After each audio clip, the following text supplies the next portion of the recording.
All right, let's go through finding sellers and brands on Amazon. And I'll pretty much be making sure you guys get provided the list of do not sell items. Web Scraper does provide it as well. So you guys can go into there and make sure you guys just verify that these are brands that you can sell and whatnot. So do not list brands and then the ones that are safe.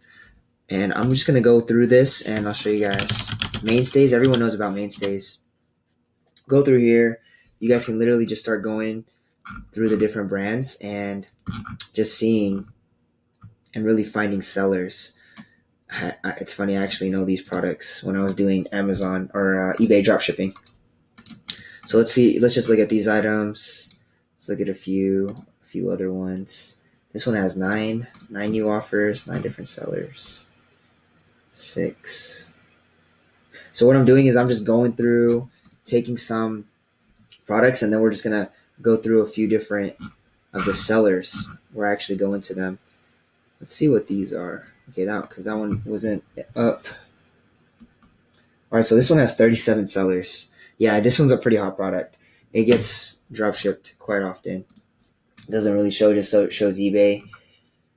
And if you guys start to go, you'll see all these different sellers. So what I do is I just start copying and pasting these, and I'll start putting these into my sellers tab. Boom. So I want to make sure you guys make it. You guys can either go on Evernote, your notes, if you guys got a Mac, or just a simple Google Sheet just to keep track of these sellers. And I'll usually just go, I don't really do all of them. I'll pretty much do like the top. And then we just go through there. And I start just building up my sellers list. I don't really want to take that dude. Alpha Ben, this guy.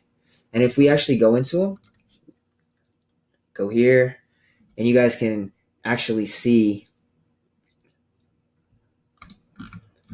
let's see, their products.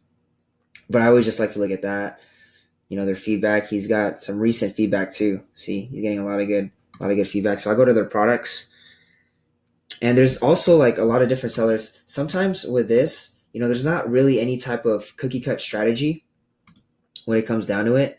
I'll go back in a bit, but some sellers, you just never know. Just because they have like 3, 5, 12, 20 ratings doesn't mean that they don't have good items, right?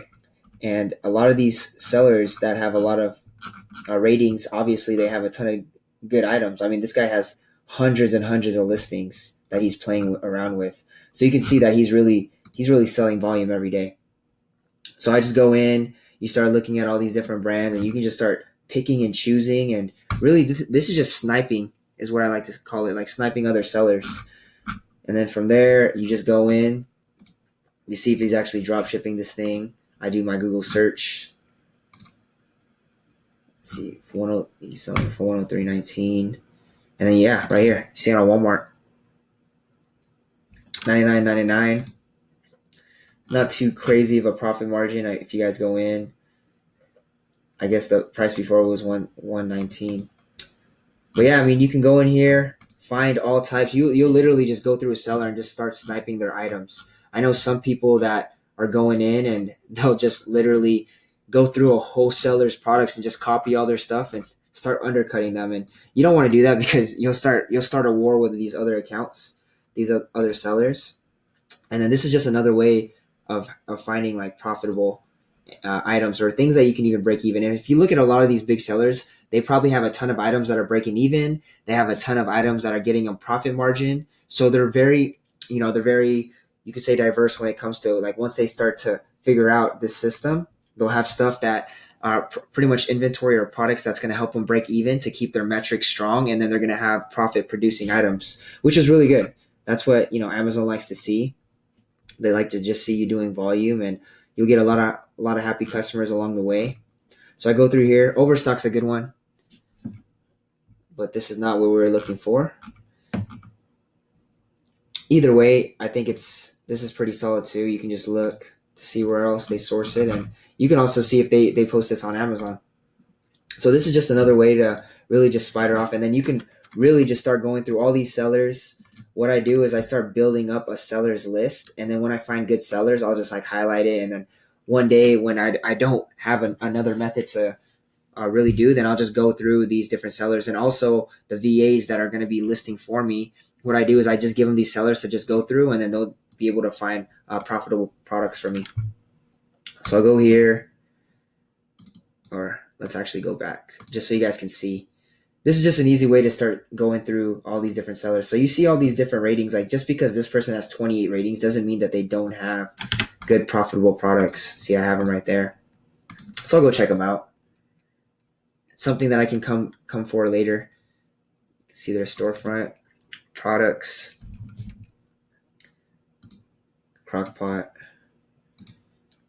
And then from there, you guys can just check your do not sell list or do not list, and make sure that it's not a product that is not under their terms and conditions as far as like violations when it comes to listing these items. So you can go through it. I mean, this person only has 8 pages, and this is pretty much how I do it. I start building up a list, and then days that where I just want to feel like I have a different strategy, it's always just good to switch it up and have multiple ways on how to attack it on a day-to-day basis. But as you guys can see, the foundation of this business model is going in, finding different sellers, different products, and just listing, because that's where you're able to test and actually get the sale. If you don't list it, you never know if it's going to get a sale. Don't get emotional when it comes to all these different things. You can be strategic with what you know are selling, and once you start breaking down all these different brands, you'll know what sells, and then you'll start to know what types of brands you can start selling.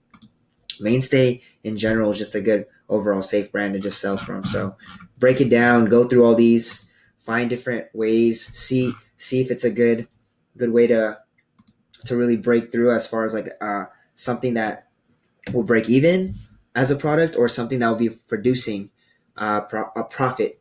All right. So yeah, I hope you guys enjoy this. I'll literally go through this. I don't do this AMZ deals. This might be an actual seller, or they might be an FBM, fulfilled by merchant. Beyond Good Stuff. So he has a lot of ratings, but his ratings down. And the thing is, you'll be able to compete against these people. Look at this guy. He just launched his store. So this is a new person. As you guys saw, it said just launched. They don't have any ratings, but you can see they're starting to really post a lot of items. They have already 4 pages. So this guy's a new seller.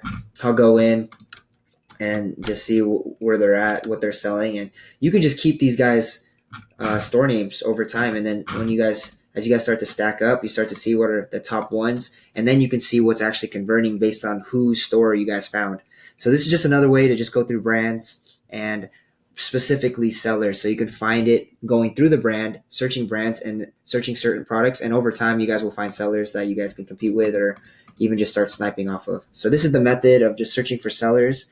And you can also just start sniping off these sellers as well.